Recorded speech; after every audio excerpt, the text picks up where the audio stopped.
அம்மாடி யப்பா அடி ஆத்தே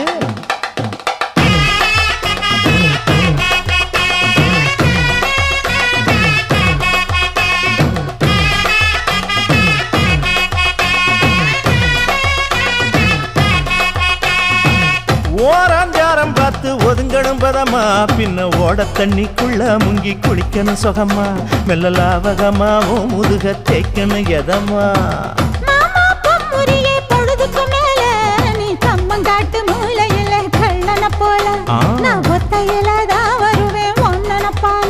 அடிமந்த காட்டு ஓரத்துல மத்தியான நேரத்துல காத்திருக்கட்டா தினமும் காத்திருக்கட்டா